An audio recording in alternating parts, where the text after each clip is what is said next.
Do you ever find yourself getting to the end of the day or the week and you think, I have barely had time to breathe, I haven't stopped for a minute, I've barely had time for a loo or a brew break, and yet somehow my to-do list is still massive and I just don't feel like I've got anything done? Well, today I am going to share with you 2 fantastic strategies to help you finally ditch the overwhelm and feel like you are back in control of your business. If you are like most small business owners I talk to, you probably beat yourself up pretty regularly about your lack of time management, about the fact that you're not very productive, you can't stay focused, you're really disorganised, everybody else is so much better at this than me. Well, I am here to tell you that none of that is actually true.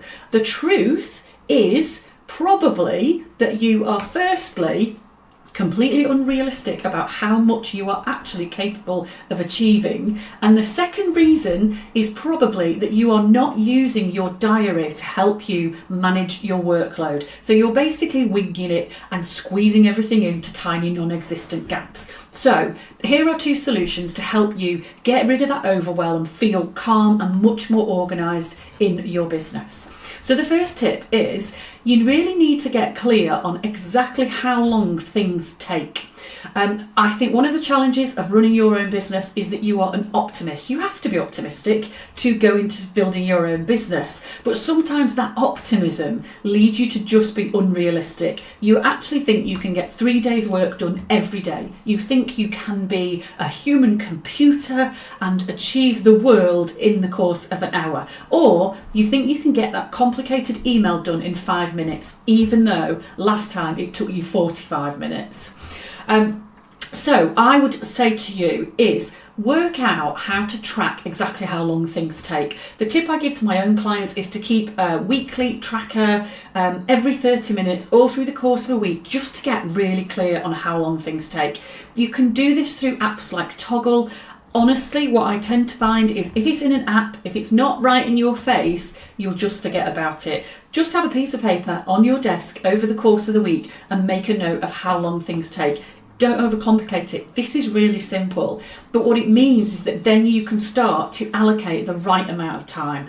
And when you're doing your to-do list for the day, you might put 6, 8, 10 hours of work on it instead of the 25 hours of work that you probably had on today's list at the start of it. So that's tip 1. Be really clear about how long things actually take you.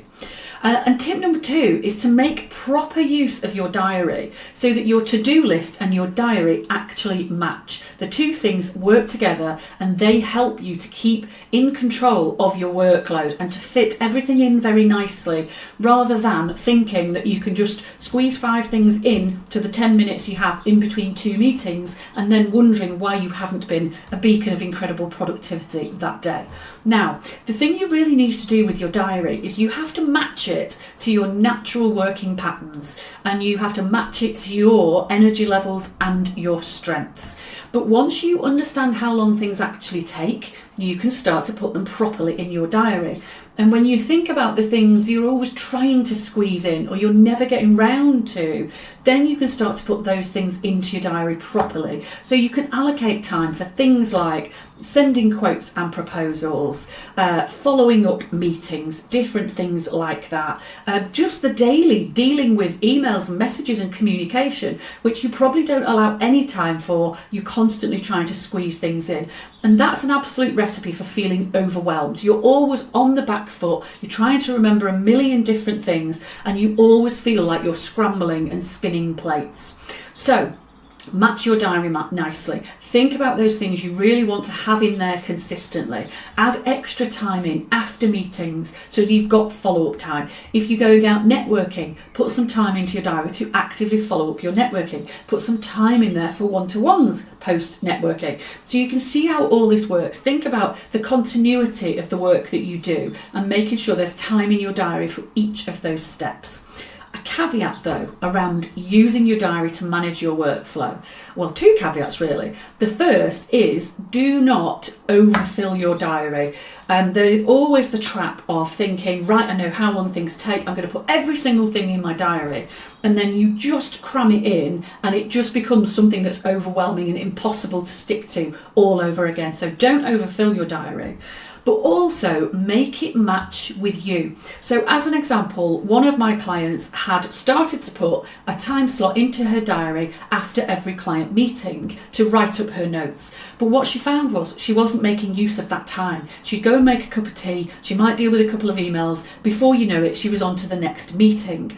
Now, the challenge that we unearthed there is that actually, after a 90-minute client consultation, her brain was absolutely frazzled. So she didn't have the brain space to use that particular time to do those follow-ups. So instead of actually allocating a time slot after every session, she now has one time slot each week when she knows it's a non-client facing day. She's got much more energy, much more focus, and it really plays to her strengths. So hopefully you can see there the benefits of getting to grips with exactly how long things take so you can plan better and be much more realistic about what you're actually capable of, and using your diary more actively to help you get through your workload rather than fight against it. So if you know this is something you need help with, give me a shout, get in touch with me at tailory.co.uk and let's chat about how I can help. And if I have resonated with you in some way today, don't forget to like, follow, share, subscribe, or any of those lovely things.